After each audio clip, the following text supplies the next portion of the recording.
Gloire à Dieu. C'est comme si la rosée matinale a ôté votre voix. Je dis gloire à Dieu.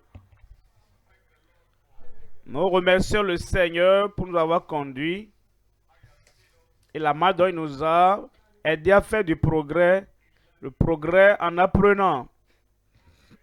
Le progrès en soupirant pour plus.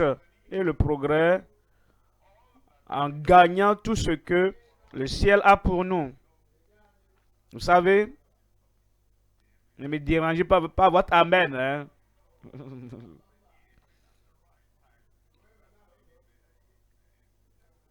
Laissez-moi finir d'abord. Donnez-moi un bon amen. Avant de continuer, je suis un enseignant. Enseignant de la parole. Et quand je viens en classe, je ne permets jamais à qui que ce soit dans ma classe de me faire taire par une action donnée ou par un mot donné. Parce que vous savez, nous sommes là à Baelsa, à l'université médicale de Baelsa. S'ils enseignent à ces étudiants ce qu'ils doivent connaître et ce qu'ils doivent faire en médecine, et l'un des l'étudiant crie, un autre aussi pleure là-bas, un autre fait autre chose. Pour faire taire le professeur, nous n'aurons pas de bons docteurs. Et quand vous venez apprendre la parole de Dieu, il faut le soupir dans le cœur. Je veux connaître, je veux entendre, je veux apprendre. C'est le soupir qui vous aide à apprendre. Vous soupirez, vous apprenez. Est-ce que vous apprenez? C'est ce qui vous amènera à gagner une bonne position dans la vie, un bon emploi dans la vie.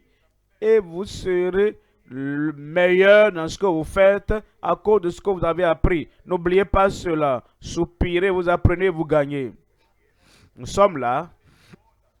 Et le Seigneur nous a conduits jusqu'à ce niveau. Et je prie. Tout ce que nous entendons deviendra la puissance dans nos vies au nom de Jésus. Aujourd'hui, normalement, quand j'enseigne, je ne dois pas vous le dire, mais je vais vous le dire. Je fais la révision de ce que j'ai fait par le passé, si c'est une série que j'enseigne. Et maintenant, je viens et j'entame le sujet du jour. Alors prêtez attention. Soyez patient. Si votre montre vous dérange, enlevez-la et mettez-la dans votre poche. Parce que nous sommes conduits par l'Esprit, par votre montre. Père, nous te remercions aujourd'hui, nous bénissons ton nom. Nous te glorifions, tu es un Dieu puissant, tu es un grand Dieu. Seigneur, je prie que ce jour, que ouvre les cieux, impartis ta connaissance, ta parole, ta puissance dans chaque vie, au nom de Jésus. Ouvre nos yeux de compréhension et aide-nous, Seigneur, à être plus forts, à être plus sages et à avoir de plus grande autorité et de puissance dans le ministère, dans la vie, partout, à cause de ce que nous apprendrons aujourd'hui au nom de Jésus. Merci Père pour l'exaucement. Au nom de Jésus, nous prions. Que Dieu bénisse pour vous asseoir. N'est-ce pas merveilleux? Comme nous venons à la conclusion aujourd'hui, nous commençons avec la grâce. La grâce, c'est pour la plus grande raison pour laquelle nous sommes dans le ministère, la grâce. C'est ça qui nous a amené au salut, la grâce. C'est ça qui nous a conduit à la sainteté, la sanctification, la grâce. C'est ça qui nous a conduit au service. Comme nous considérons les actes des apôtres, vous verrez, on dit en actes des apôtres, chapitre 4, qu'ils avaient une grande grâce. Et avec une grande grâce, avec audace, il rendait témoignage de la parole de Dieu. Chapitre 11 des Actes des Apôtres, chapitre 11. Quand il vit la grâce qui était en eux, il les a dit de continuer à s'attacher au Seigneur. Nous pouvons voir la grâce dans le changement de vie. Nous voyons la grâce dans la haine du péché. Nous pouvons voir la grâce dans l'amour pour la justice. La grâce, par la grâce, vous êtes sauvés par la grâce. Cela ne vient pas de vous, mais c'est le don de Dieu. La grâce de Dieu, source de salut, a été manifestée à tous les hommes. Elle nous enseigne maintenant. La grâce n'est pas dormante. La grâce n'est pas silencieuse. La grâce n'encourage pas le péché. La grâce n'encourage pas les mauvaises habitudes. La grâce n'encourage pas une vie de libertinage. Elle nous enseigne à abandonner toutes ces impiétés et au convoitisme mondaine, à marcher dans la justice, dans la sobriété, dans la sainteté, dans ce monde. Ça, c'est la grâce. Si vous avez un autre type de grâce qui vous permet de marcher sur la voie de l'enfer en essayant d'aller au ciel, la Bible ne reconnaît rien de cela. Alors nous continuons dans le péché afin que la grâce abonde. Romains 6, verset 1. Loin de là, comment nous, qui avons été délivrés et affranchis et sortis de cette chose, comment allons-nous continuer dedans?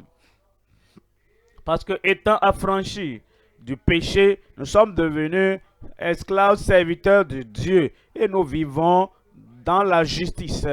Et nous avons, là où le péché avait abondé, là où le péché avait abondé, la grâce a surabondé. Parce que nous avons la justice par la grâce. La grâce de Dieu qui nous place dans le ministère. L'apôtre Paul a dit, je suis ce que je suis. Il n'a pas dit, je suis un médiocre par la grâce de Dieu. Je suis un rétrograde par la grâce de Dieu. Je continue à marcher, à boire le péché par la grâce de Dieu. Je mène une vie négligente, frivole par la grâce de Dieu. Il dit non, je suis sauvé. Je suis sanctifié. Et je suis établi, affermi dans la voie du Seigneur par la grâce de Dieu. Alors comprenez, quand vous entendez parler de la grâce, en réalité, nous n'adorons pas la grâce, mais le donateur de la grâce.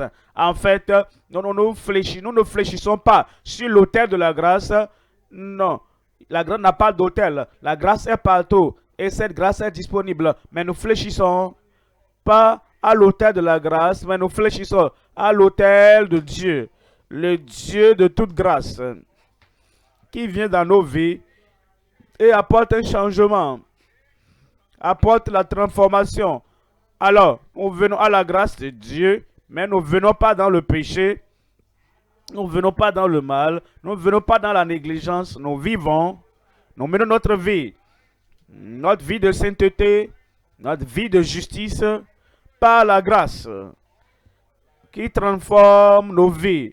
Déjà, vous savez, déjà depuis les actes des apôtres, les choses qui sont importantes, premièrement, la parole.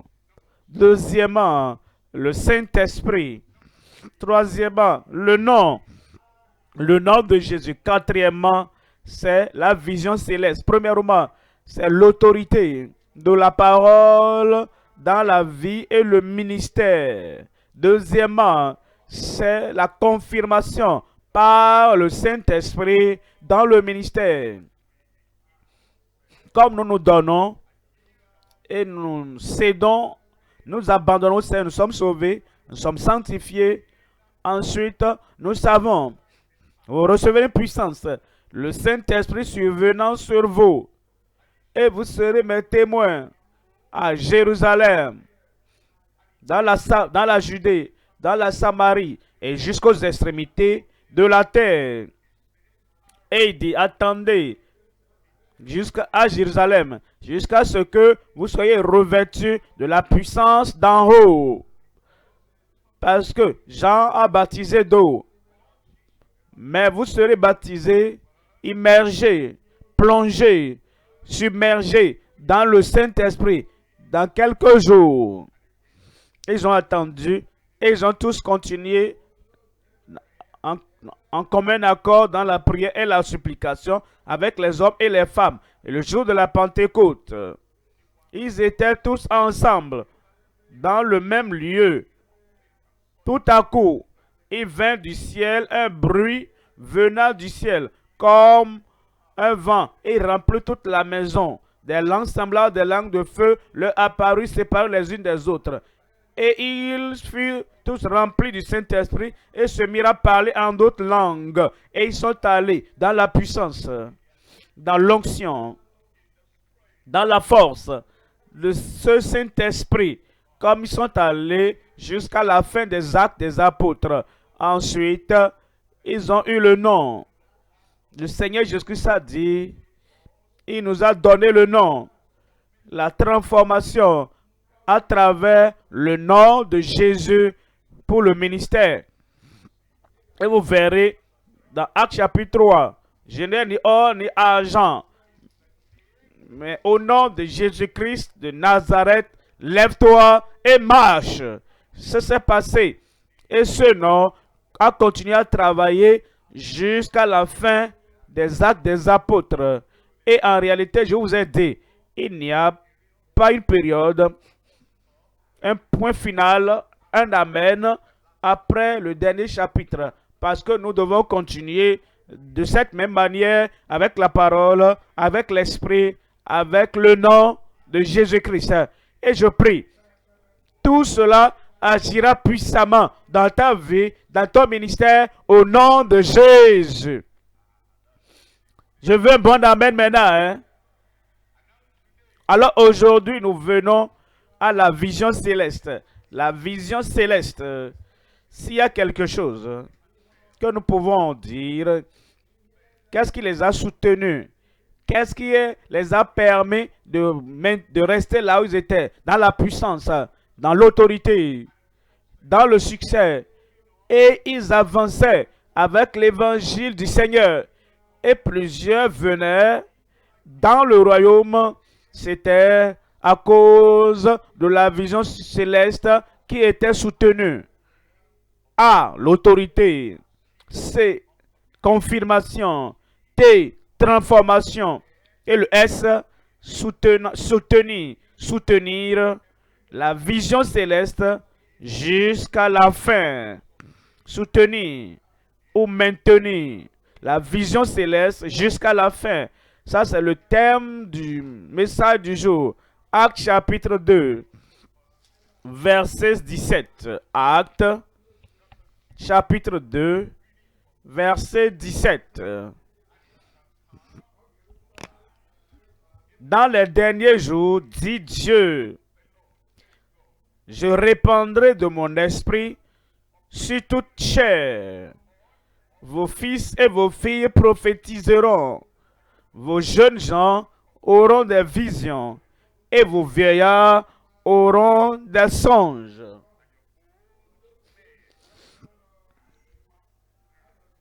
Vous comprenez? Les actes des apôtres commencent avec le besoin, la nécessité du Saint-Esprit. Et ici on nous dit, voici le Saint-Esprit déversé selon la prophétie de Joël. Et il dit, comme évidence, comme conséquence de ce Saint-Esprit déversé, vos jeunes gens auront des visions. Et quand vous parcourez les actes des apôtres, qu'est-ce que vous verrez? Vous verrez les visions. La vision céleste, chapitre 26, verset 19. Actes 26, verset 19. En conséquence, roi Agrippa, je n'ai point résisté, désobéi à la vision céleste. Tous les autres apôtres pouvaient le dire. Philippe pouvait le dire. Les membres de l'église, ceux qui étaient dispersés, qui allaient partout, prêchant, annonçant La bonne nouvelle pouvait le dire. Et ceux qui ont établi l'église à Jérusalem, ensuite à Antioche et dans toutes les villes partout dans le monde, eux aussi, ceux qui avaient bouleversé le monde, sont aussi venus ici.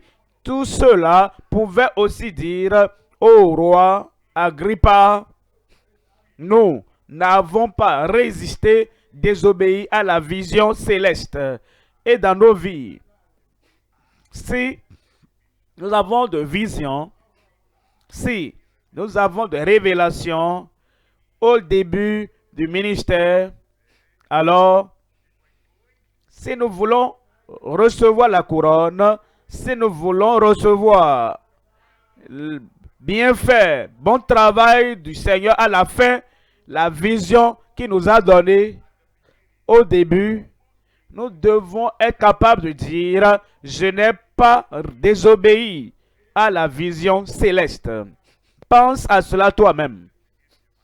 Laissez-moi vous donner mon expérience à moi, ma compréhension à moi, de mon appel personnel. Comme tu appliques ça à toi-même, du début, même avant que la vie profonde commence, en tant que ministère de la vie chrétienne profonde, la vision qu'il a donnée, qui m'a donné, la vision céleste, c'est que les gens soient sauvés, que leur vie soit transformée, leur vie vont changer. Ensuite, s'ils prennent la parole de Dieu, qui dit recherchez la paix avec tous et la sanctification sans laquelle personne ne verra le Seigneur. C'était la vision. Et nous avons commencé l'étude biblique avec 15 personnes. En réalité, avant de commencer l'étude biblique, j'ai été invité à l'université là-bas en 1972. Et ils m'ont donné un thème à prêcher.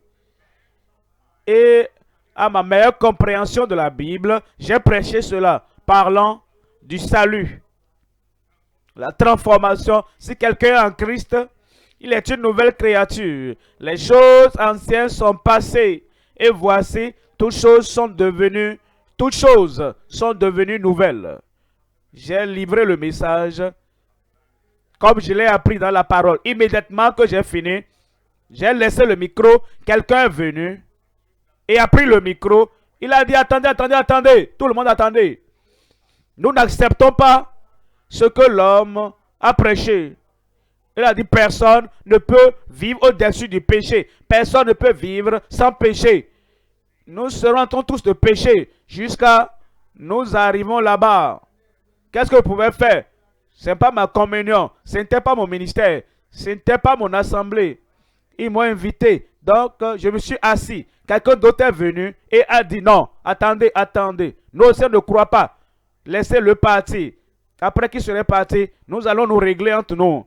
Alors, cette même année, le Seigneur m'a amené dans cette université pour faire mes études supérieures. Je ne voulais rien à faire avec cette branche-là parce qu'ils ont dit qu'ils ne veulent pas la parole de Dieu. Dieu voulait ça. Finalement, ils m'ont invité. Ils cherchaient un orateur, un grand orateur. La rencontre, la séance était... Donc l'orateur n'était pas là. Ils sont venus vers moi. Est-ce que tu peux venir nous aider à parler aux gens? Je m'étais levé 5 minutes. J'ai dit donnez-moi 5 minutes pour venir. Et j'ai préparé certaines choses sur papier. Dieu m'a utilisé. Et les gens étaient sauvés. Les gens se sont repentis. Les vies ont été transformées. Et le deuxième jour, l'orateur n'est pas venu. Il est revenu encore. Troisième jour, l'orateur n'est pas venu. Troisième jour, je suis venu encore. C'est comme ça, le Seigneur m'a amené à l'époque au milieu d'opposition, au milieu des contradictions, à exécuter la vision céleste. Et par la grâce de Dieu, nous avons commencé la vie profonde. Quand j'étais devenu professeur à l'université de Lagos, nous avions environ 15 personnes. La même vision, la même vision. Ce n'est pas une grâce amoindrie qui amène les gens à vivre, à mener une vie défaite, une vie pécheresse.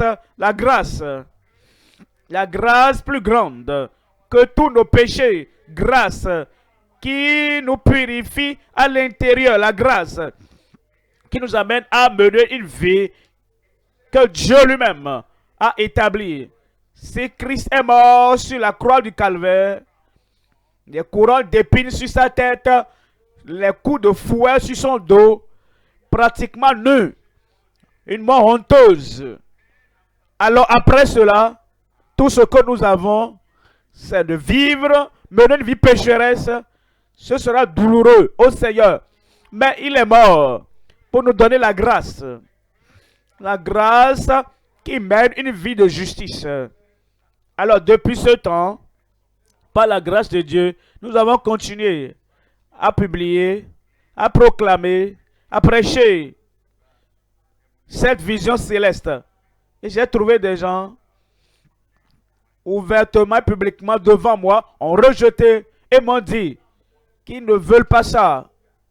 Je peux vous raconter des histoires, des gens qui sont venus, ils ont jeûné et ils sont venus avec ce qu'ils appellent prophétie. Ils m'ont dit, ça ne va pas continuer. Ils ont dit, Dieu les a envoyés vers moi pour me dire qu'il n'y a pas de sainteté. J'ai dit, Dieu vous a envoyé vers moi pour que je vous dise aussi, sans la sainteté, vous n'irez pas au ciel. Il veut que vous entendez. C'est quoi il vous a envoyé vers moi? C'est pas qu'il vous a envoyé vers moi pour me dire quoi que ce soit, qu'il n'y a pas de sainteté.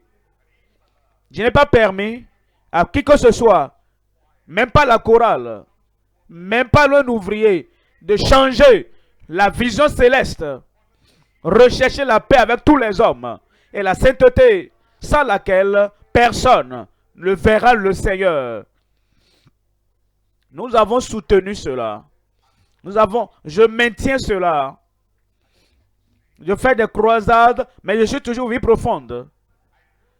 Je vais dans d'autres églises, mais je suis toujours vie profonde. J'aide les gens que je peux aider.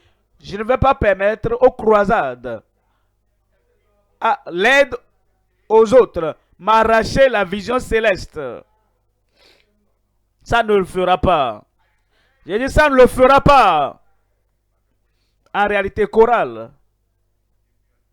Si vous avez une vie profonde, chorale de la vie profonde, quand vous venez chanter à la croisade, n'emportez pas cette danse mondaine dans la croisade où la vie profonde organise. Et n'apportez pas tout ce type d'habillement que j'ai vu la nuit passée. La femme ne portera pas ce qui appartient à un homme. Quand vous portez une veste comme je porte, ça appartient à un homme. Quand vous portez vos pantalons ou quelque chose, ça appartient à un homme. La croisade ne veut pas dire que nous oublions d'où nous venons. La croisade ne veut pas dire que nous oublions la vision céleste et que nous amenons le monde dans l'église. Ça va s'arrêter. Alors vous, pasteurs qui êtes là, ne dites pas, ah, j'ai vu ces membres de la chorale de la vie profonde, les jeunes dames, j'ai vu comment elles se sont habillées, j'ai vu ce qu'elles ont porté, j'irai dans mon église et je le ferai. C'est des membres incorrigibles de la vie profonde. Vous savez, nous avons des catégories de membres. Il y a des gens qui respectent leur pasteur, il y a des gens qui aiment leur pasteur, des gens qui acceptent tout ce que leur pasteur enseigne, qui ne le feront pas. Ils me voient assis derrière là et ils amènent la danse du monde et l'habillement du monde devant moi en ma présence. Et ils disent, si nous pouvons le faire devant lui, nous allons le faire en son absence. Peut-être tu peux. C'est ta nature, la nature d'incorrigibilité. Mais, quel que soit ce que les gens font envers moi, ce que les gens font en ma présence, moi, j'ai pris ma décision. Je vais continuer avec la vision céleste. Et toi? J'ai dit, et toi? Et je peux vous dire toute l'histoire. En 1977, comme j'ai continué, un pasteur dans l'église où j'allais, il m'a appelé et m'a dit, Komoui, Il n'a pas de frère, il a des Koumoui. Ce que tu fais là, ça va te causer des problèmes. Hein. J'ai dit, qu'est-ce que je fais? Ah, et tu vas partout, tu prêches. On t'a pas encore établi. On t'a pas donné la liberté de le faire. J'ai dit, mais la Bible me donne l'autorisation de le faire. Il dit, Bible, est-ce que tu veux me citer la Bible? J'ai dit, mais la Bible, ça, on croit la Bible est d'accord. Et le dimanche suivant, ils sont allés à l'église, ils ont dit que j'ai été excommunié, renvoyé de l'église. Je ne pourrais plus aller à l'église. Je n'ai pas abandonné la vision céleste pour ça. J'ai fait face aux oppositions. J'ai fait face aux contradictions.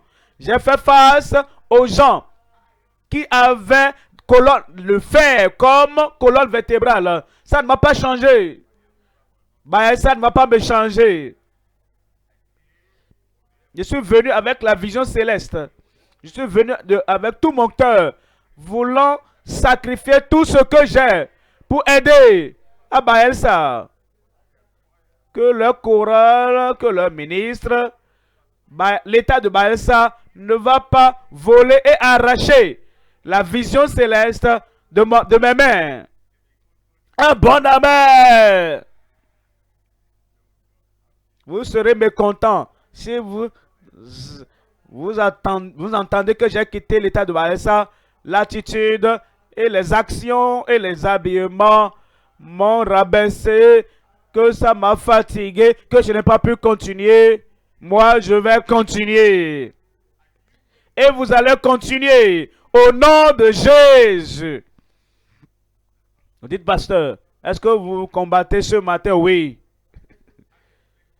Combattez pour la foi qui a été transmise au sein une fois pour toutes.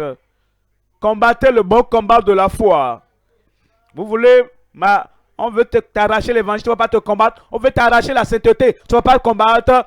Tes enfants que tu as élevés, ils veulent t'arracher le canal de l'évangile, la puissance de l'évangile, la justice de l'évangile, la sainteté de l'évangile. Ils veulent t'arracher ça et tu vas pas, et tu souris. Tu n'as pas ce qu'il faut pour maintenir la vision céleste, mais c'est par la grâce de Dieu, moi, je vais garder la vision céleste. Et de toutes les chorales partout dans le monde, appartenant à la vie profonde, n'introduisez pas autre chose à cause de la croisade. Que la sainteté demeure, que la justice demeure, que le changement de vie demeure.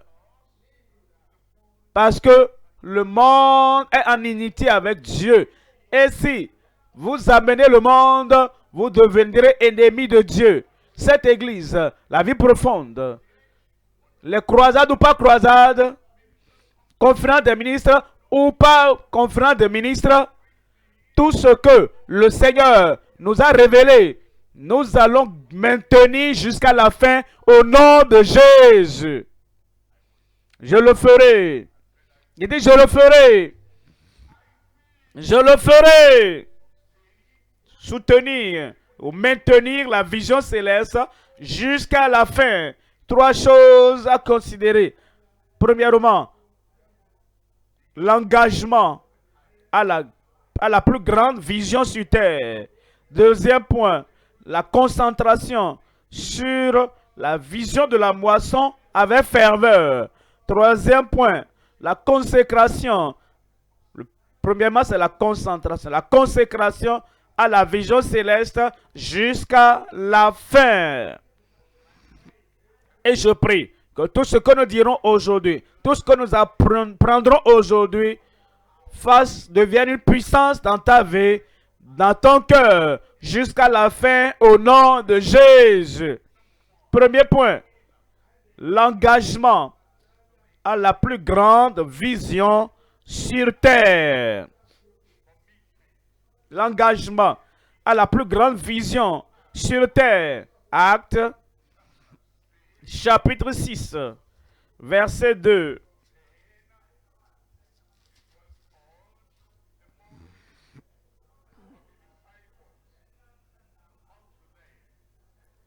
Les 12 convoquèrent la multitude des disciples et dirent, il n'est pas convenable, il n'est pas raisonnable, il n'est pas approprié que nous laissions la parole de Dieu pour servir aux tables. Verset 3, il dit, verset 3, c'est pourquoi, frères, choisissez parmi vous 7 hommes de que l'on rende un bon témoignage, qui soit plein d'Esprit Saint et de sagesse, et que nous chargerons de ce emploi. Verset 4. Et dit dans le verset 4, et nous continuerons à nous appliquer à la prière et au ministère de la parole. L'engagement à la plus grande vision sur terre. Chapitre 8, verset 4. Chapitre 8, verset 4. Ceux qui avaient été dispersés allaient de lieu en lieu, annonçant la bonne nouvelle, la plus grande vision que tout homme peut s'engager à faire sur la terre. 3 sous-éléments. Premièrement, la concentration du Seigneur sur la grande commission. Deuxième élément, leur loyale fidélité avec grand engagement. Troisième élément, le fruit durable des grandes conversions. Premier élément, la concentration du Seigneur sur la grande commission. En Matthieu chapitre 28, verset 18.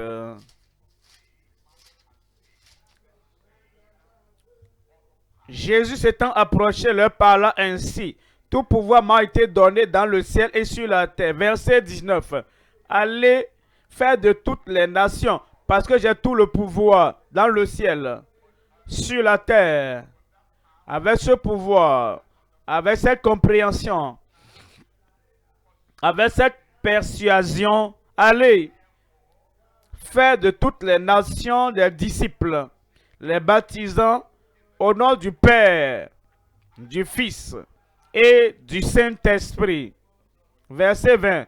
Et enseignez-leur à observer tout ce que n'abandonnez pas, n'abandonnez rien que Christ a enseigné. Enseignez-leur à observer tout ce que le temps viendra où les hommes et les femmes, où les jeunes, les adolescents, les jeunes adultes ne supporteront pas la sainte doctrine. Tout de même, ils ne vont pas arracher l'autorité de Christ. Christ est toujours l'autorité finale. Enseignez-leur à observer tout ce que je vous ai prescrit.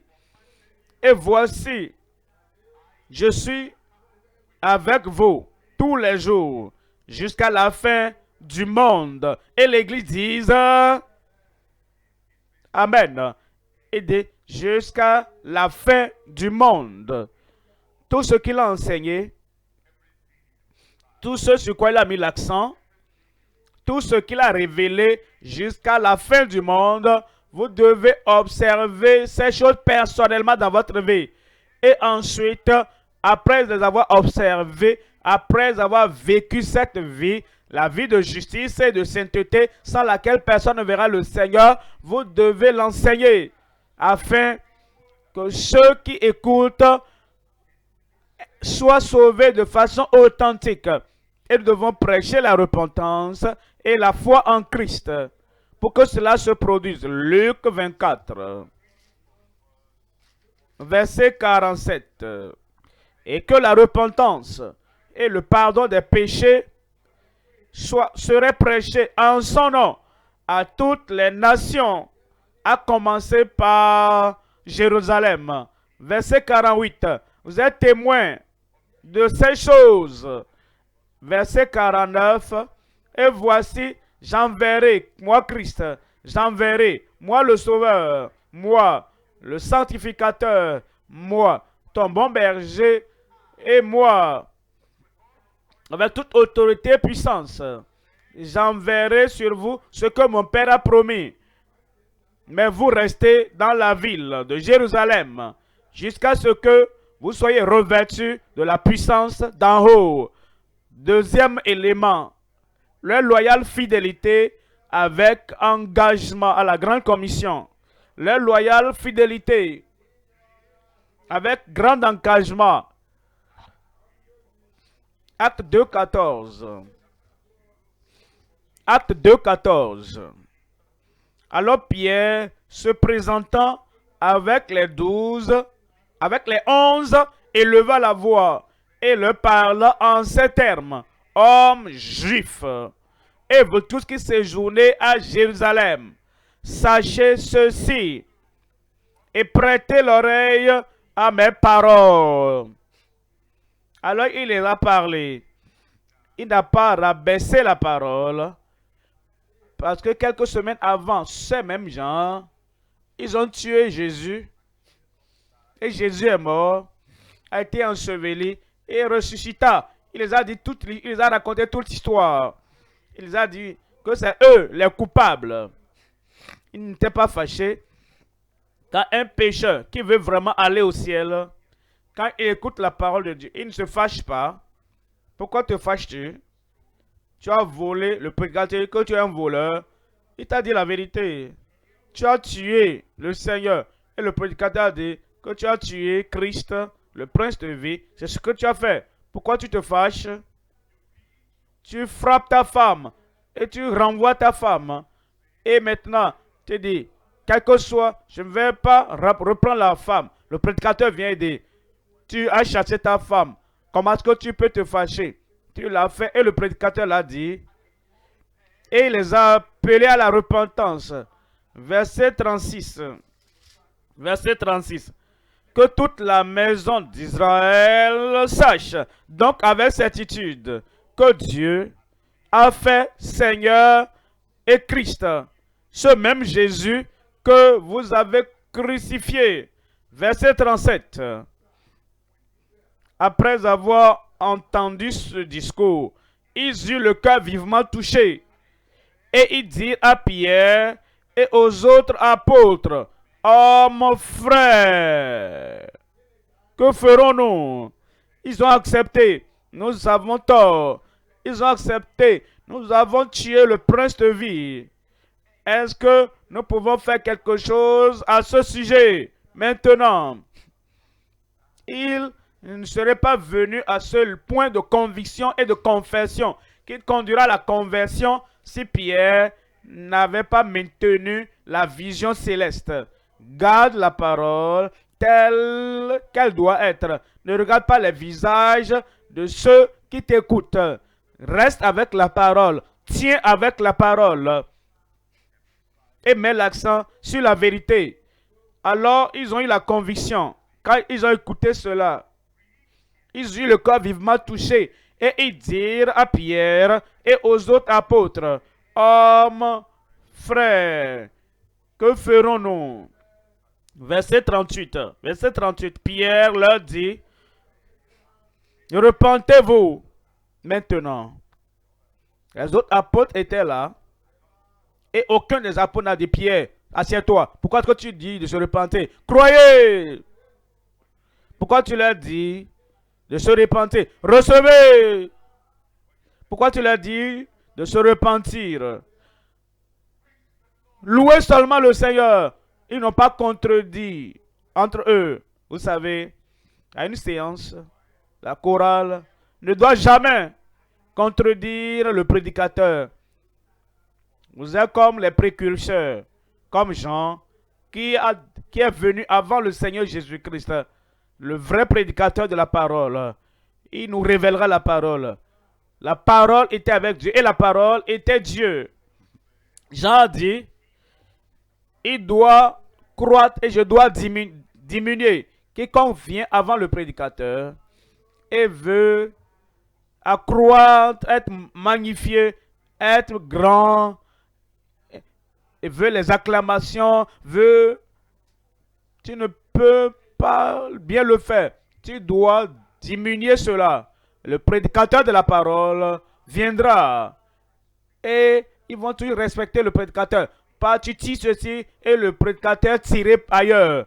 Et aucun des autres apôtres n'est venu contredire Pierre. Pierre a dit, repentez-vous et que chacun de vous soit baptisé au nom de Jésus-Christ pour le pardon de vos péchés et vous recevrez le don du Saint-Esprit. Verset 39. Car la promesse est pour vous, pour vos enfants et pour tous ceux qui sont au loin, en aussi grand nombre que notre Dieu les appellera. Verset 40. Et par plusieurs autres paroles, il les conjurait et les exhortait, disant, sauvez-vous de cette génération perverse. Verset 41. Ceux qui acceptaient sa parole furent baptisés. En ce jour-là, le nombre des disciples s'augmenta d'environ 3000 âmes. Verset 42. Ils persévéraient dans l'enseignement des apôtres, dans la communion fraternelle, dans la fraction du pain et dans les prières. Parce que tout converti qui venait, aucun converti ne peut entrer repas dans le monde, mais les 3000, et tous ont persévéré de tout cœur, avec tout leur cœur, toute leur âme et toute la décision prise en eux. Ils ont persévéré dans l'enseignement des apôtres, dans la communion fraternelle, dans la fraction du pain et dans les prières. Ils étaient engagés et le Seigneur nous aidera à être engagés au nom de Jésus. Troisième élément, le fruit durable des grandes conversions. Le fruit durable des grandes conversions. Le fruit durable. Les convertis étaient restés. Pas après avoir prêché aux gens, ils lèvent leurs mains, prenez leur nom, et maintenant vous voulez faire le suivi. Ils disent, j'étais allé là pour la guérison, je n'étais pas venu pour la vie éternelle, pour le salut. Je ne peux pas laisser ma cigarette, je ne peux pas laisser mon alcool, je ne peux pas laisser mon partenaire de péché, non. Ces gens-là, le fruit de la grande conversion est resté. Et je prie, les fruits des grandes conversions demeurent dans ta vie au nom de Jésus.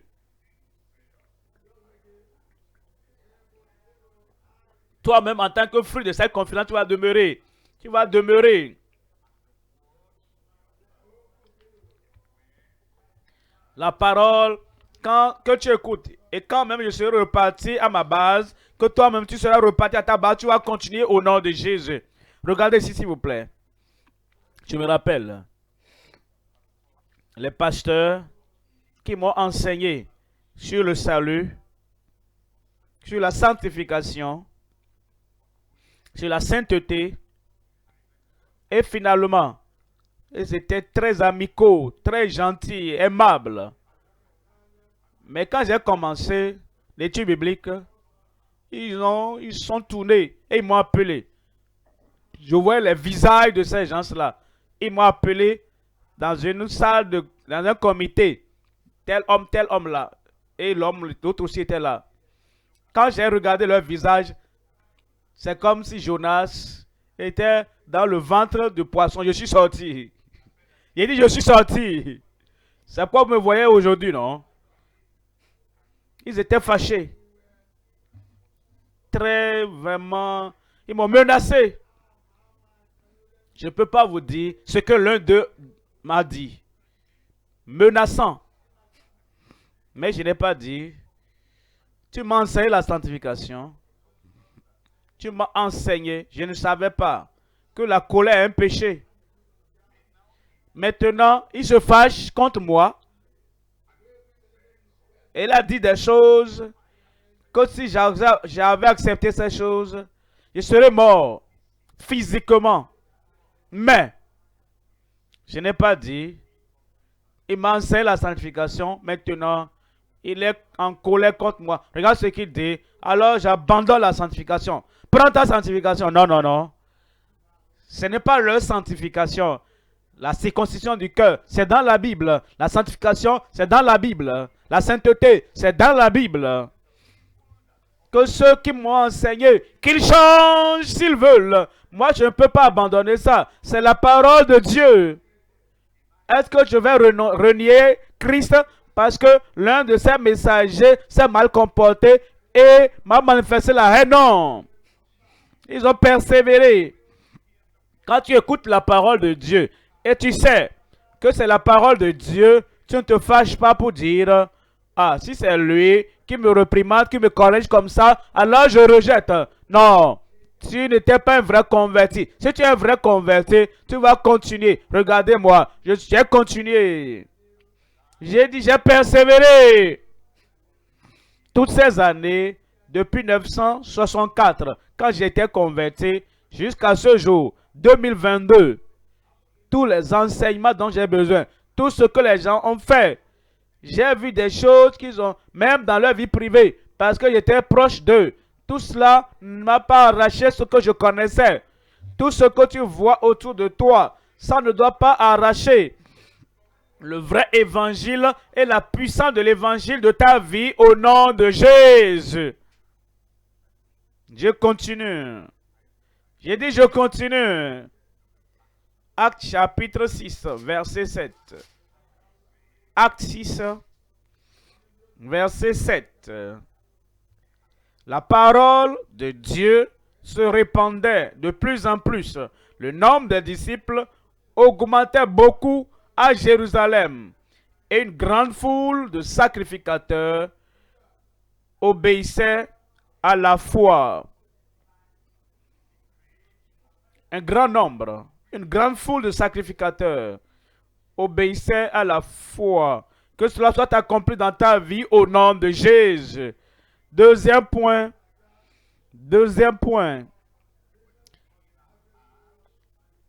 La concentration sur la vision de la moisson avec ferveur.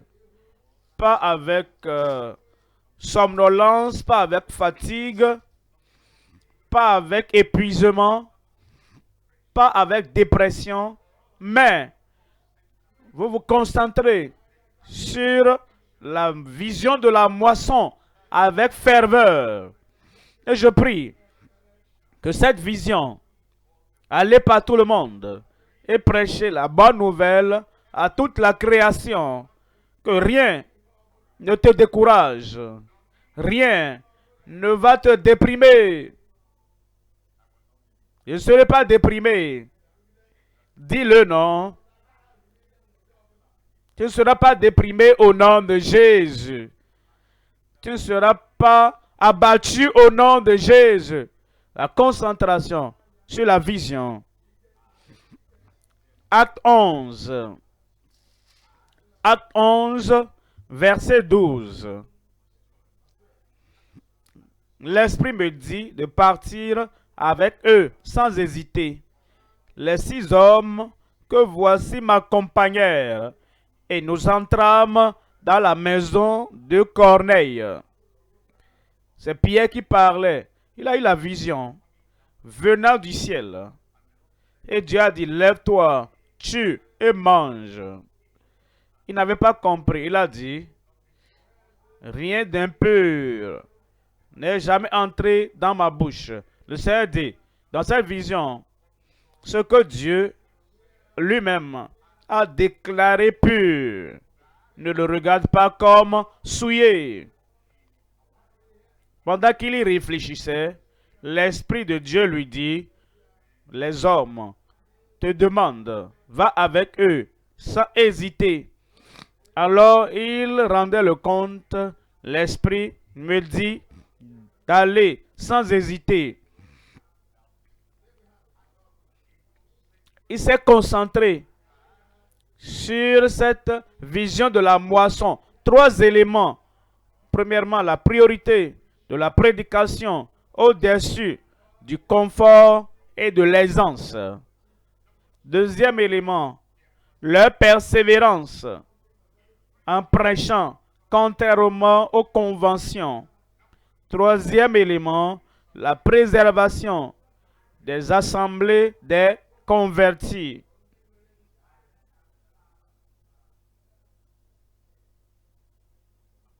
Premier élément, la priorité de la prédication au-dessus du confort et de l'aisance. Actes chapitre 5, 17. Cependant, le souverain sacrificateur et tous ceux qui étaient avec lui savoir le parti des Sadducéens se levèrent, remplis de jalousie. Ils étaient en colère, mais Dieu merci, si vous avez le Saint-Esprit qui console, la colère de l'homme n'est rien. La colère de la femme n'est rien. Voilà ce qu'ils ont fait. Verset 18. Mirent les mains sur les apôtres et les jetèrent dans la prison publique. Les jetèrent dans la prison publique. Cela veut dire, ils ne les ont pas regardés comme des VIP, des personnes très importantes. Ils ne les ont pas donné de bons traitements comme apôtres, élevés dans l'église, le plus grand dans la société.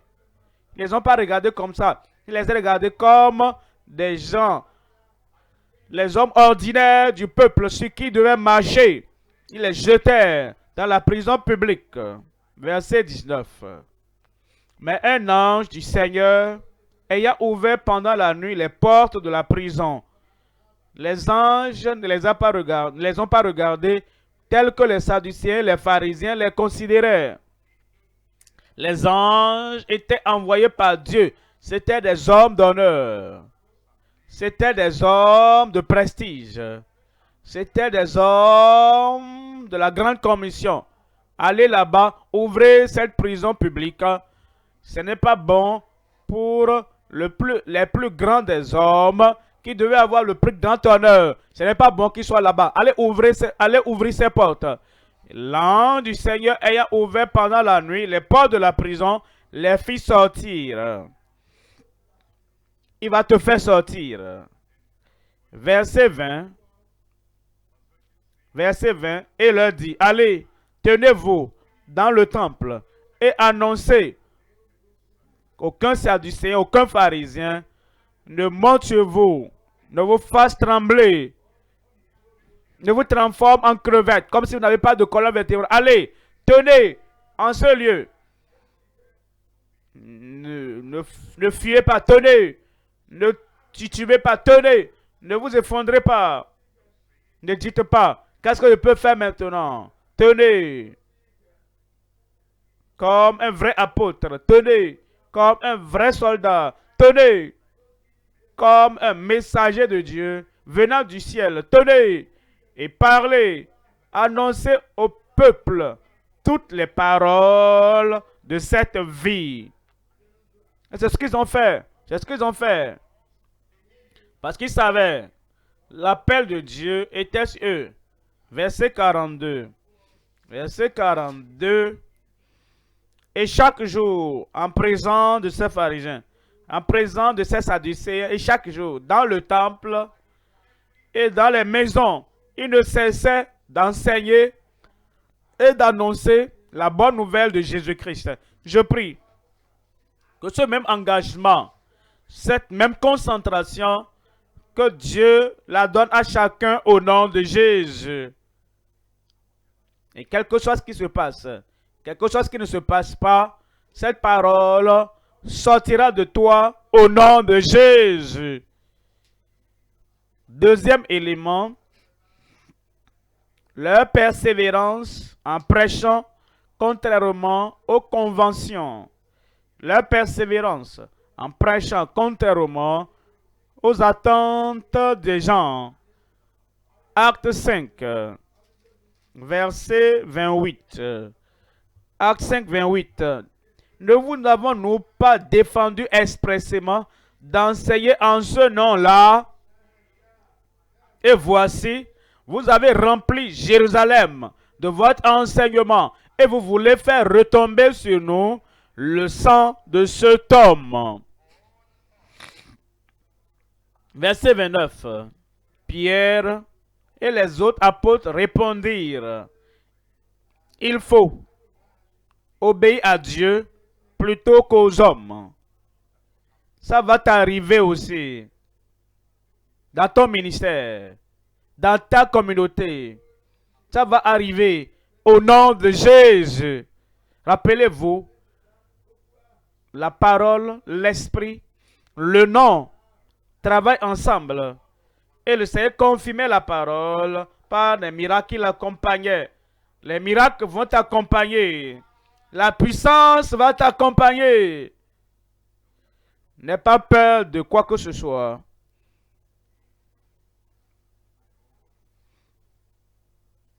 Dans mon ministère à moi, il fut un moment, une jeune fille était convertie. Et cette jeune fille convertie est repartie à la maison. Et les parents étaient mécontents. Comment est-ce que ça va se passer? Tu as quitté et tu invoques Jésus. Ils ont commencé à la frapper sans pitié. Ils voulaient arracher Jésus de son cœur. Personne ne peut le faire. Et quand ils ont vu qu'il n'arrivait pas, ils ont appelé un herboriste. Herboriste. Ceux qui font gris-gris là. Vous connaissez les herboristes, non? Dites-moi, non? Pour venir faire quelque chose contre la fille, utiliser les feuilles, tout ce qu'il avait. Maintenant, Dieu a créé tous ces arbres, ces feuilles-là. Vous ne pouvez pas prendre ce que Dieu a créé et les mélanger et dire quelque chose dessus. Il a créé la langue aussi. Et utiliser cela pour œuvrer contre Christ, la parole, Christ, le Sauveur. Et pendant que l'homme de gris-gris faisait sa chose, cette fille a dit, herboriste, tu vas croire ce que je crois. Il a dit, quoi? Je suis là pour chasser la chose de toi. Et la fille a dit, tu viendras croire exactement comme j'ai cru. Il a fait tous ces mélanges. Cette chose ne l'a pas affaibli. Ça l'a fortifié. Tu seras plus fort au nom de Jésus. Alors, l'herboriste était tombé malade. Il est allé vers tous les autres herboristes, même ceux qui étaient plus forts que lui. Ils n'ont pas pu faire quelque chose. Il était malade, malade, vraiment malade. La fille a entendu, elle a dit, papa, je vais t'amener dans mon église. Elle a dit, tais-toi. On a chassé ces choses de toi. Et ces choses ne va plus jamais lever la tête. La fille a dit, papa, si vous ne venez pas, vous ne serez pas guéri. Une fille, si une fille peut dire ça, et être audacieuse, et toi, pasteur, prédicateur, apôtre, prophète, évangéliste, tu ne peux pas tenir et leur dire, à partir d'aujourd'hui, tu vas leur dire. Alors la fille a continué à aller vers papa. A dit, papa, pour sortir de cette situation, tu dois venir. Hein? L'homme était pratiquement mourant. Il a accepté. Est-ce qu'il peut faire maintenant? Et il est venu à l'heure de réveil de miracle de jeudi. Je ne savais pas qu'il était là. Les gens étaient très nombreux. Et je priais. Et j'ai dit, il y a un homme là-bas. Et j'ai décrit toute l'histoire sans que personne me la raconte. J'ai dit, si tu lèves ta main là-bas, tu seras guéri. L'homme savait que cette fille n'était pas venue me parler. Il a levé la main. Oui, voilà l'homme là-bas. Quand je regarde là-bas, j'ai dit au nom de Jésus, maladie, sors. Tu n'as pas dit amen, hein? L'homme fut instantanément guéri. Alors, comme on a lancé l'appel, cet homme, avec tous ses gris-gris, il a tout jeté et il l'a courbé devant Christ. Et il était devenu membre de l'église. Vous voyez, si vous persévérez avec la vision céleste et vous persévérez, le Seigneur va vous accorder de grandes percées au nom de Jésus. Alors Pierre Et les autres apôtres répondirent, nous devons obéir à Dieu plutôt qu'aux hommes. Et ils ont continué à prêcher la parole du Seigneur. Troisième élément, la préservation des assemblées des convertis. Ces assemblées étaient préservées, sont restées et elles demeuraient. Et je prie, comme nous servons le Seigneur, et vous concentrez et vous consacrez, je prie que vos assemblées persévèrent au nom de Jésus. Ils ont continué dans leur salut. Ils ont continué dans la sanctification et dans la sainteté. Ils ont continué dans le service du Seigneur et dans l'évangélisation au nom de Jésus. Ton assemblée ne va pas te renvoyer. Ton assemblée ne va pas te contredire. Ton assemblée ne va pas tuer ton esprit. Amen. Vous serez toujours vivant. Et vous ferez ce que vous savez que Dieu vous a appelé à faire. Et ils seront matures. Ils seront obéissants. Ils ne vont même pas essayer de tuer votre esprit ou de vous détruire ou de vous rabaisser. Mais vous irez de force en force au nom de Jésus. Chapitre 9, Acte 9, 31. Acte 9, 31. L'église était en paix dans toute la Judée, la Galilée et la Samarie, s'édifiant et marchant dans la crainte du Seigneur. Et elle s'accroissait par l'assistance du Saint-Esprit. Elle se multipliait, se multipliait. Si tu veux les bénédictions de la multiplication, ouais, tu lèves ta main là-bas. Multiplication de ton ministère, multiplication dans ta profession, multiplication dans l'appel de ta vie au nom de Jésus. Troisième point maintenant. Troisième point. La consécration à la vision céleste jusqu'à la fin. Jusqu'à la fin. Jusqu'à la fin. Ce n'est pas seulement que tu continues. Tu as toujours la même conviction jusqu'à la fin comme tu l'avais au début. La même concentration. La même vision. La même fermeté à la fin comme tu l'avais au début. Il n'y a pas de raison. Les bonnes choses que de tes mains, tu abandonnes. Tu abandonnes la conviction. Doctrine, tu abandonnes. Bible, tu abandonnes. La vie de sainteté, tu abandonnes. Et maintenant, tu avances. J'avance jusqu'à la fin. Garde tout ce que Dieu a investi dans ta vie. Le salut. La sanctification. La vie de sainteté. La puissance du Saint-Esprit et l'engagement à l'évangélisation. Garde tout ensemble avec un homme et une femme jusqu'à ce que la mort vous sépare.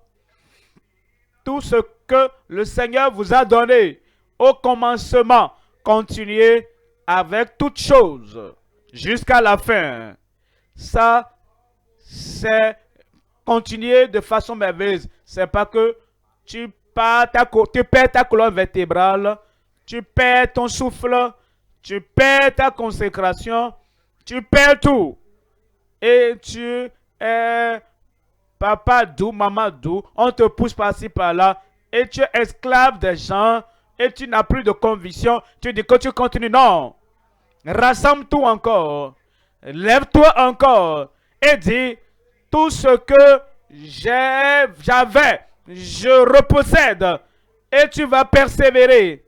Et par la grâce de Dieu, si nous nous rencontrons plus, ça dit la même assemblée, nous ne pouvons plus nous retrouver exactement comme ça Si nous nous retrouvons plus comme ça, nous nous rencontrerons au pied du Seigneur Jésus. Tu vas demeurer dans cette vision céleste jusqu'à la fin. 3 éléments, le prix de la vision céleste, la poursuite deuxièmement de la vision céleste et troisièmement la priorité de la vision céleste. Voyez premièrement le prix de la vision céleste, le prix.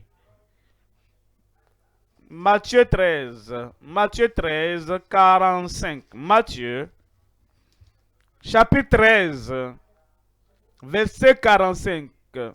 Le royaume des cieux est encore semblable à un marchand qui cherche de belles perles. 46. Il a trouvé une perle de grand prix et il est allé vendre tout ce qu'il avait et l'a acheté. Le royaume, l'évangile, la vision céleste, le ministère, le service, tout ce que Dieu t'a confié d'une telle valeur, tout ce que tu dois abandonner, tout ce que tu dois renoncer, tout ce que tu dois vendre d'une certaine manière et posséder cette vision céleste, tu le fais et payer le prix. Et par la grâce de Dieu, tu réussiras au nom de Jésus. Philippiens, chapitre 3, verset 7. Philippiens 3, chapitre 3, verset 7. Mais ces choses qui étaient pour moi des gains, les choses qui étaient profitables, les choses qui étaient des gains pour moi. Pense à ta vie. Quelles sont les choses qui sont précieuses? Il y a des gens, ce qui leur est précieux, c'est des amis. Et sans ces amis, ils n'arrivent pas à dormir la nuit. Les amis, pour d'autres, c'est l'argent. Pour d'autres, c'est la popularité. Pour d'autres, c'est une position dans une communauté. Vote pour moi, votez pour moi. C'est si précieux. Mais tu réalises que si je me donne pleinement, complètement, à ce que Dieu m'appelle, les amis peuvent partir. J'ai expérimenté cela, mais j'ai continué à avancer. Il peut ne pas avoir autant d'argent que tu voulais, mais on continue à avancer. Il peut avoir la perte de position, de popularité. Qu'est-ce que tu fais avec la popularité? Si tu n'es pas populaire au ciel, abandonne ça. Le prix que nous payons, quel que soit ce qu'il faut abandonner pour continuer, je prie que Dieu t'aide. Et tu cherches premièrement le royaume de Dieu et sa justice. Et après cela, toutes les autres choses te seront données par-dessus. Mais ces choses qui étaient pour moi des gains, je les ai regardées comme une perte à cause de Christ. Verset 8. Il dit, et même, je regarde toutes choses comme une perte à cause de l'excellence, de la connaissance de Jésus-Christ, mon Seigneur, pour lequel j'ai renoncé à tout. Et je les regarde comme de la boue.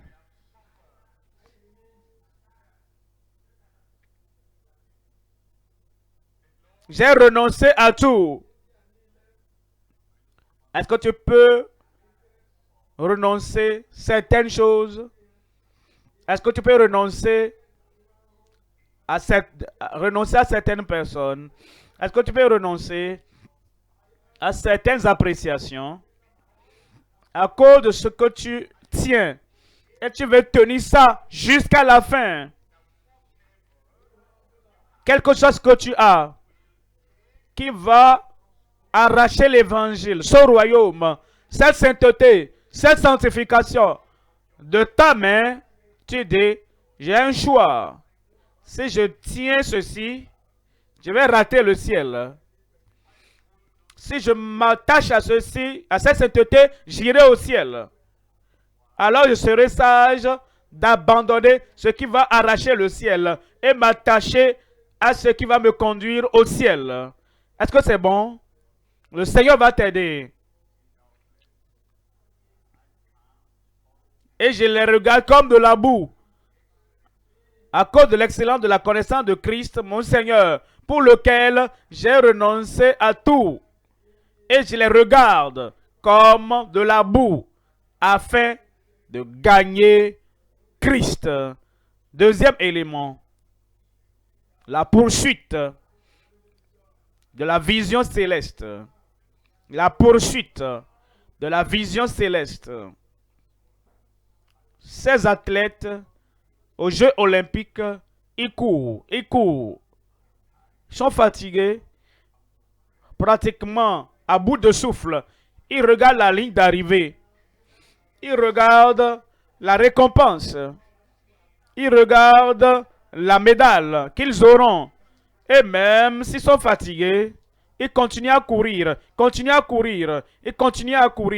jusqu'à la ligne d'arrivée. S'ils arrivent à la ligne d'arrivée, ils s'effondrent là-bas. Mais ils arrivent quand même à la ligne d'arrivée. S'ils peuvent le faire, nos frères, nos soeurs, nos enfants, nos fils, nos filles qui sont dans le monde, qui courent pour la couronne terrestre, nous qui courons pour la couronne céleste, nous poursuivons jusqu'à la fin. Est-ce que je parle à quelqu'un là-bas? Tu vas continuer à poursuivre au nom de Jésus. Juge 8. Juge 8. Juge chapitre 8, verset 4. Juge 8, 4. Gédéon arriva au Jourdain et il le passa. Je vais passer. J'irai à la terre plus haute. À un plus grand ministère, je vais passer. Je vais passer à un plus grand succès. À une plus grande réalisation, je vais passer. Est-ce que je parle de toi? Ça va t'arriver au nom de Jésus. Voyez comment c'est arrivé. Juge 8, 4. Gédéon arriva au Jourdain et il le passa, lui et les 300 hommes qui étaient avec lui, fatigués, mais poursuivant toujours. Fatigués, mais poursuivant toujours. Épuisés, à bout de souffle, mais poursuivant toujours. C'est ce que la vie exige. Si toi tu poursuis un objectif que Dieu t'a donné, fatigué, épuisé, et les choses autour de toi veulent te faire arrêter. Mais tu dis non. Un pas de plus, un pas de plus, un pas de plus. Et tu vas atteindre ton objectif au nom de Jésus. Fatigué, mais poursuivant toujours. Ça, c'est l'attitude que nous devrions avoir. Ça, c'est l'état d'esprit que nous devons avoir. Ça, c'est la force du courage que nous devons avoir. Fatigué, mais poursuivant toujours. Troisième élément, la priorité de la vision céleste. Cela veut dire, dans ta vie, plusieurs bonnes choses viendront. Ne permets pas au bon de bloquer le meilleur. Dans ta vie, plusieurs choses viendront. Hautement évaluées. Ne me permets pas aux choses hautement évaluées de bloquer le plus haut. Le plus haut dans ta vie. Le plus glorieux dans ta vie.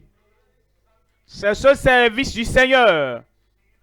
Conduire les pécheurs hors du péché les conduire au Sauveur et continuer à les édifier, à les aider jusqu'à ce qu'ils entrent dans le royaume à la fin. C'est la plus grande chose que tu pourras faire et ne permet à aucune autre chose qui vient sur ton chemin de bloquer cette bonne chose dans ta vie. La priorité de la vision céleste. Philippiens, chapitre 3, 13. Philippiens 3, 13. Frère, je ne pense pas l'avoir saisi. Après avoir prêché à Damas, en Galatie, aux Philippiens, aux Éphésiens, aux Corinthiens, il dit, je n'ai pas encore fini, frère. Je ne pense pas l'avoir saisi. Après avoir écrit l'épître aux Romains, l'épître à Tite, l'épître à Timothée, l'épître à tous ces gens, il a écrit l'épître, il dit, je ne pense pas l'avoir saisi. Après que plusieurs âmes soient gagnées au Seigneur, à Thessalonique, en Bérée, il a dit, frère, je ne pense pas l'avoir saisi. Mais je fais une chose, oubliant ce qui est en arrière et me portant vers ce qui est en avant. Verset 14. Je cours vers le but de la vocation céleste de Dieu en Jésus-Christ. Tu vas continuer. Où es-tu là-bas? Tu vas continuer. La parole de Dieu dans ton cœur. L'Esprit de Dieu qui sature ta vie, qui enveloppe ta vie. Le nom de Jésus avec toute son autorité suprême dans ta prière. La vision céleste, la concentration céleste, la détermination céleste, la dédicace céleste dans ta vie. Tu avanceras, j'avance. Dis le nom, j'avance. Parfois le matin, ce que tu as fait la nuit précédente a tellement pris ta force physique. À peine tu arrives à te lever et tu dis à ton corps, mon corps, lève-toi. Tu dois avancer. Parfois, tu as eu tellement de défis, de persécutions. Alors ton esprit a peur d'aller au même lieu encore. Et tu dis, mon esprit, lève-toi, réveille-toi, mon âme. Pourquoi es-tu découragé en moi? Parce que je dois avancer. Parfois, quelqu'un t'envoie une lettre et il dit, maintenant, je vais t'annoncer ce nouveau fanatisme-là, ce nouveau engagement, cette grande consécration-là. Et tu ne connais plus personne maintenant. Tout ce que tu connais maintenant, c'est la Bible. Au revoir.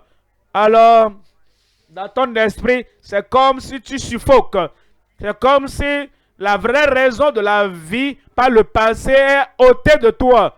Et c'est en ce moment que tu te rappelles, lève-toi. Il dit, lève-toi. Il dit, lève-toi. Quand tous les gens qui t'aimaient et tous ceux-là qui avaient l'habitude de t'encourager, te pousser par-ci, par-là, ah, je me suis rappelé de toi. Il t'envoie un message, je me suis rappelé de toi, j'ai compté encore de toi. Maintenant, il dit, je suis pour Christ entièrement. Tout mon cœur, toute mon âme, toute ma pensée, tout ce qui est en moi, je veux mettre dans le service du Seigneur. Et les gens qui avaient l'habitude de s'intéresser en toi, et ils tournent leur dos maintenant. Et ton esprit est sur le point de dire, est-ce que la vie la mérite d'être dit, j'ai perdu cet homme, j'ai perdu cette femme, j'ai perdu cet ami, j'ai perdu ce partenaire, j'ai perdu ce compagnon. Et quand tu penses comme ça, ton âme est en train de s'enfoncer. Et tu te dis, lève-toi, qu'est-ce qui t'arrive? Lève-toi et avance. Une nouvelle force viendra. Une nouvelle énergie viendra. Une nouvelle puissance viendra. Une nouvelle détermination viendra. Et tu diras, c'est bon, c'est bon, c'est bon. Paul est parti. C'est toi le Paul du jour. Ici maintenant, je cours vers le but pour remporter le prix de la vocation céleste de Dieu en Jésus-Christ.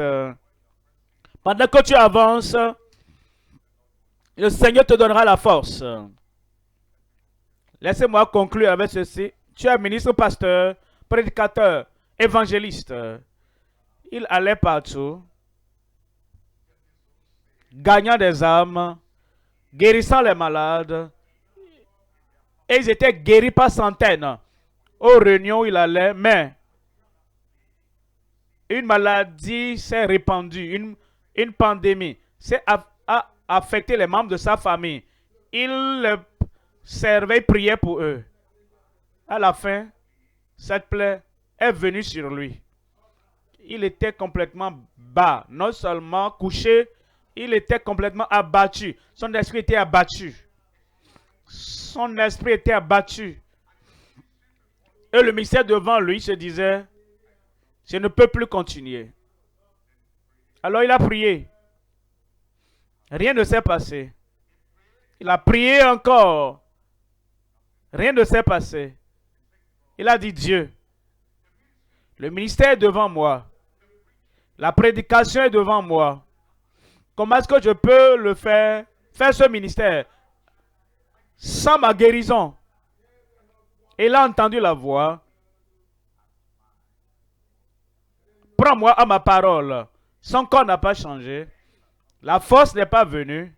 La guérison n'est pas venue. Seulement la parole. Prends-moi selon ma parole. Il n'a pas compris. Il était toujours couché. Seigneur, je veux mieux me sentir. Je veux me sentir différent. La voix vient encore.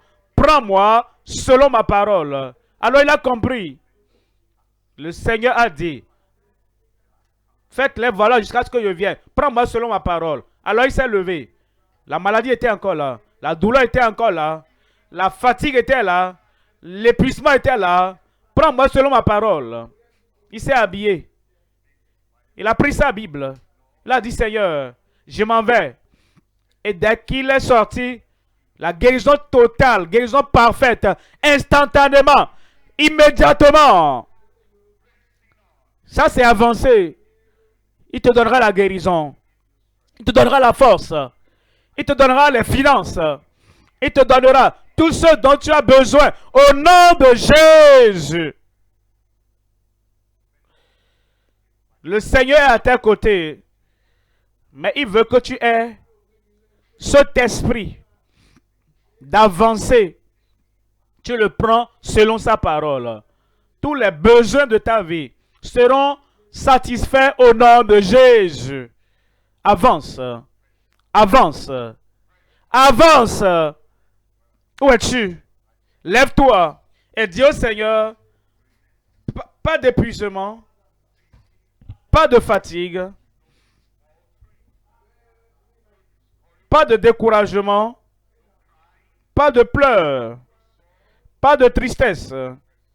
Avance, avance, ouvre ta bouche et parle à Dieu dans la prière. Je vais avancer. Je vais avancer. Avance, avance.